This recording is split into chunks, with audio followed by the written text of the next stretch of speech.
Shalom, mis hermanos, muy buenas, ¿cómo estamos?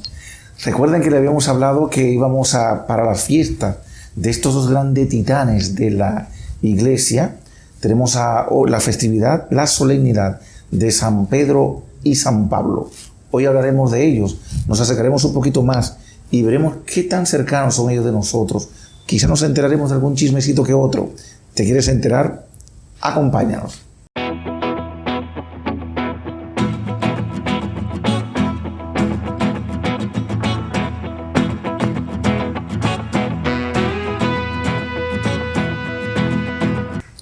Pues muy bien, mis queridos hermanos. Déjenme decirles que recuerden que hemos hablado del año litúrgico, del calendario litúrgico, y dentro de ello hablamos de las primeras fiestas. Luego porque estaban los tiempos y fiestas fundamentales. La Pascua, ya hemos dicho y repetiremos siempre que la Pascua es el centro, la vida, el volcán de toda la vida cristiana, de todo lo que celebramos. Y de ahí se va a desprender pues lo que es el Pentecostés, lo que es la Natividad de nuestro Señor Jesucristo, etc. Y luego decíamos la semana pasada que con el caso de la Natividad de San Juan Bautista, era la primera fiesta entre las primeras, que después de ahí se sumó al calendario. Y hoy, continuando, pues entre las primeras fiestas que celebró la iglesia primitiva, era la veneración de dos grandes santos, columna de la iglesia, San Pedro y San Pablo. Primeramente, como preámbulo, y eso es parte del primer chisme, ¿por qué 29 de junio fija la iglesia como el día de conmemorar esta solemnidad de los dos? Porque, ojo, parte del chisme, no mueren el mismo día, no es que mueren uno al lado del otro, no. Sin embargo, sí hay testimonio de que sí murieron en el mismo lugar, muy cercano uno del otro, que es en una colina que estaba en Roma. A esa colina le llamaba la colina del Vaticano, para que ustedes vean. Y como ahí fue derramada la sangre, primero de Pedro y luego la de Pablo, es entonces el por qué luego la iglesia quiso levantar un monumento importante, una catedral en honor a estas dos grandes columnas de la iglesia. Y fue justo en el lugar donde fue el día natalis. ¿Se acuerdan que hablamos de ello? El día en que nacen para la vida eterna.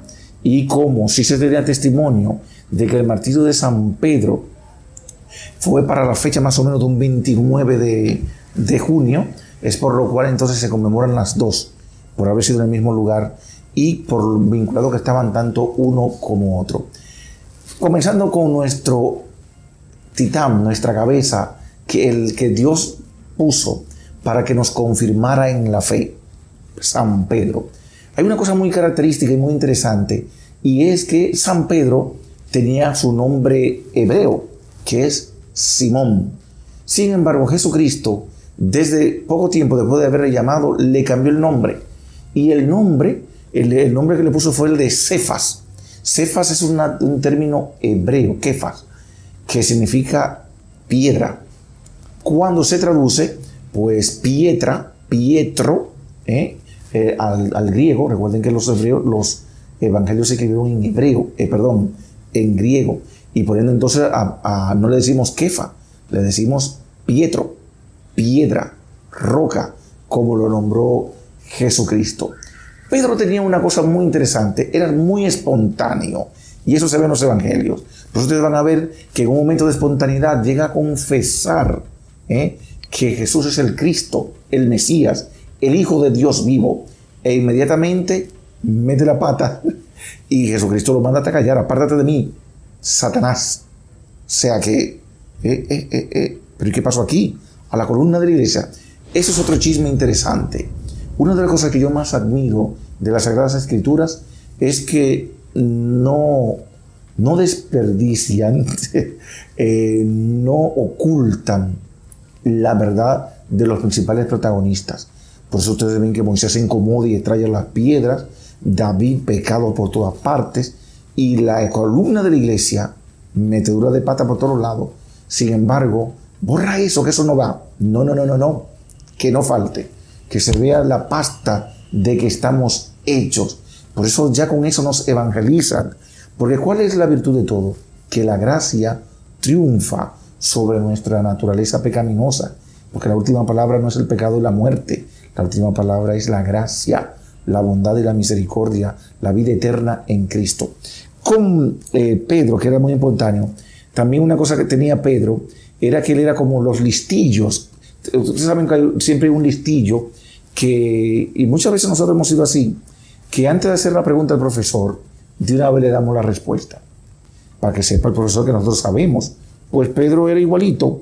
Cuando Pedro viene y se le acerca a Jesucristo, le pregunta: maestro, ¿cuántas veces debo de perdonar a mi hermano? Él lo dejó la pregunta ahí, él de una vez dio la respuesta: hasta 7 veces. Como diciendo: ve que yo estoy en esto, yo sé también. Y Jesucristo entonces, le volteó la cachucha. ¿Por qué? Porque Pedro creía que ya con eso iba a decir: sí, excelente, muy bien. Pero no, Pedro, no te digo hasta 7 veces, te digo hasta 70 veces 7. Miren, esto es un escándalo para un judío que sabe de números, de lo que es la gematría. Y cuando se dice hasta 70 veces 7, no significa 7 por 70, no. Significa que es 7 por 70. ¿Cuánto te da? 400 no sé cuánto. Entonces eso que te da 400 no sé cuánto por 70. Y así, hasta 7 veces multiplicarlo. O sea que es un exponencial. Hay mucha riqueza detrás del Evangelio. Otra cosa es importante, que quizá muchos no conocen. Hay una obra famosa que se llama Quo Vadis Domine, ¿a dónde va, Señor? Y dice la leyenda, y dice esta novela, porque esta novela se inspira en esta leyenda, que cuando comenzó y encrudeció la persecución en Roma, fíjense ustedes lo que es el discernimiento, toda la iglesia le dijo: Pedro, escapa, porque esta iglesia que apenas está surgiendo, tú eres la cabeza, tú eres la columna. Entonces, si te matan, si te quitan del medio, se va a dispersar el rebaño, la grey se va a ir. Entonces Pedro, obedeciendo, comienza a salir, a escapar de Roma. Y cuando va subiendo la colina, a lo mejor era la colina del Vaticano, no sabemos. Cuando va subiendo la colina para salir de Roma, ve que su maestro Jesucristo va entrando hacia Roma. Y es ahí donde lo reconoce Pedro y dice: Dominus quo vadis, Señor, ¿a dónde vas? Y el Señor le responde: voy para Roma a morir por el rebaño, porque su pastor acaba de abandonarlo. Y cuando Pedro escucha esto le atravesó el corazón, y Pedro vuelve corriendo hacia Roma, y es entonces ahí donde da el martirio, testimonio con su sangre. Luego diríamos algo interesante sobre Pedro y Pablo, sobre su espiritualidad, pero tenemos que ir a la segunda parte, así que ahora ponemos un icono y volvemos.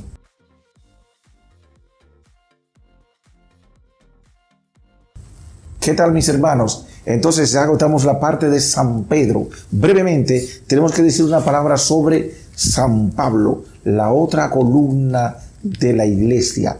La iglesia se apoya sobre la columna de los apóstoles, pero en los apóstoles hay 2 titanes, hay 2 espaldas que sostienen la iglesia: Pedro y Pablo. Pablo tiene una característica interesante, y es que comienza con un nombre en los Hechos de los Apóstoles, y luego de su conversión y entrega a la evangelización cambia de nombre. Se sabe que Saulo, había una cosa: todas las tribus de Israel, las mujeres israelitas le ponían el nombre común casi a todos del más destacado de la tribu. Y dentro de la tribu de Benjamín, que era la misma que pertenecía a Pablo, uno de los personajes más destacados fue el rey Saúl. Era una tranca de hombre, alto, esbelto, un guerrero. Por eso llegó a ser el primer rey de Israel. Entonces, claro, a Pablo, que pertenecía a esta tribu, pues lleva su madre, le puso el nombre que le correspondía, un nombre hebreo, el de Saúl, Saulo. Pero luego, como nacen en la diáspora, todo y dentro del Imperio Romano, pues también adquirían un nombre griego. Y el nombre que se pone Saulo, es el de Pablo. ¿Qué significa Pablo en griego? Paulo significa pequeño. Por eso Pablo en sus primeras cartas dirá: Saulo, apóstol, por sobrenombre, Saúl, por sobrenombre Pablo, o sea, el pequeño. el último, y como él dirá en un texto, el abortivo. Hasta con su nombre evangelizaba a Pablo. Muy, pero muy interesante. Se llama el apóstol de los gentiles porque desde el principio, recuerden que su vocación, después de su conversión, donde él evangeliza junto con Bernabé, es en Antioquía. Y de Antioquía se le hace un envío a los gentiles y comienza a evangelizar por todo lo que es el Asia Menor y todas las cartas de los lugares que fue Pablo, que todos conocemos. Entonces él entendía que Pedro estaba llamado a evangelizar a los hebreos, pero que él estaba llamado a los gentiles, porque Dios no se olvida de nadie. Una cosa muy interesante es que Pablo, también siempre dice, Pablo os hablo de Tarso. Tarso era una ciudad muy importante. ¿Por qué? Porque era una ciudad universitaria, tenía universidad y todo. Tenía, bueno, lo que entendemos hoy como universidad, centros de estudio, de formación, culturales. Y Tarso se igualaba o se equiparaba, podemos decir así, con Atenas y con Alejandría. Echaban vainas. Además, de ahí salió de esa escuela Cicerón. ¿Les parece poco? Saulo tuvo una gran cultura. Primero en el mundo helénico, como muy bien lo sabemos, por Saulo, por donde era, por Tarso, pero también tuvo una profunda formación judaica, hebraica, y echa vainas. Él dice quién fue su maestro, a los pies de Gamaliel. Gamaliel era uno de los maestros mucho más importantes de su época. Imagínense que yo, como seminarista, diga que yo estudié, hice todos mis estudios teológicos con Ratzinger. O sea, imagínense, yo puedo echar vaina y dar galleta, pues, por decir así, que esta persona es exagero, 4 veces más que Ratzinger en su época era Gamaliel como maestro, como rabino en el judaísmo. Imagínense ustedes. Pablo de oficio hacía tiendas, porque los judíos tenían una cosa muy clara. Decían, enséñale un oficio manual a tu hijo, o si no estarás criando a un ladrón.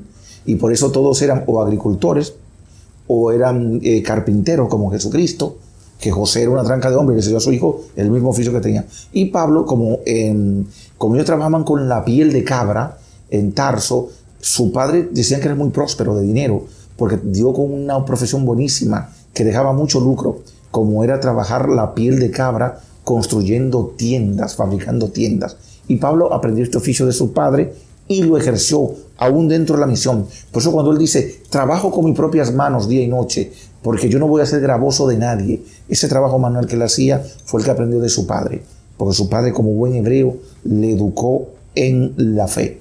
Hay un punto importante que tenemos que conocer de Pablo, que va a marcar también la diferencia. ¿Cómo termina San Pedro? Que no lo dije, lo digo ahora.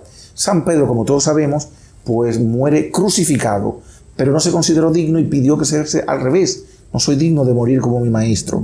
Pues por lo menos, bueno, ya que voy a morir crucificado, que sea entonces boca abajo.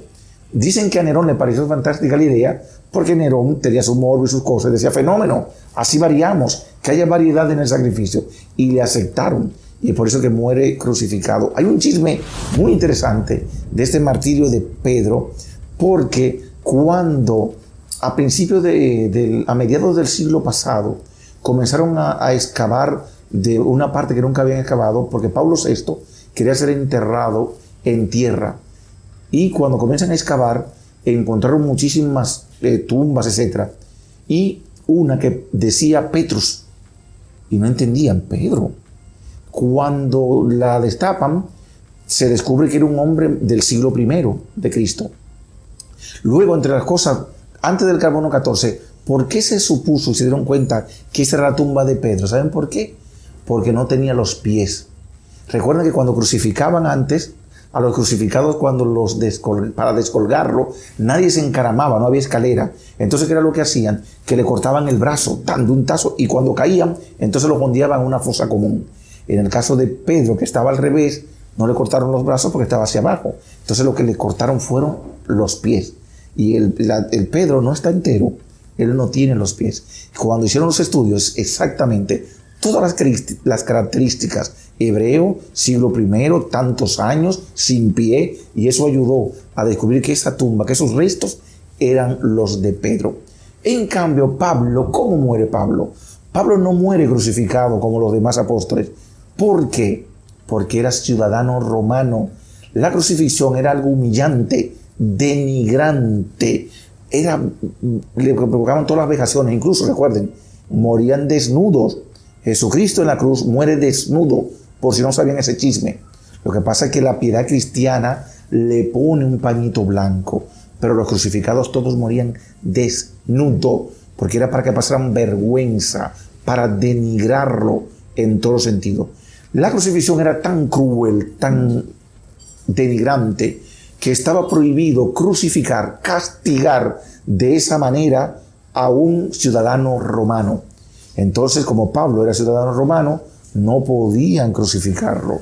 ¿Y cómo murió Pablo? Le volaron la cabeza, decapitado, una muerte rápida, pero bueno, decapitan a Pablo y así derrama la vida. ¿Qué podemos nosotros decir de estos dos titanes de la iglesia? Pedro es la institución, porque es a él a quien se le entrega la llave. Y es curioso cómo, ustedes vieron ahorita, cuando decimos lo del receso, presentamos a Pedro y Pablo. Pedro siempre va a ser presentado con unas llaves en las manos, son las llaves del reino que le entregó Jesucristo. Y Pablo, en cambio, va a estar con la Torá, con las Sagradas Escrituras, porque Pablo, en cambio, es el carisma.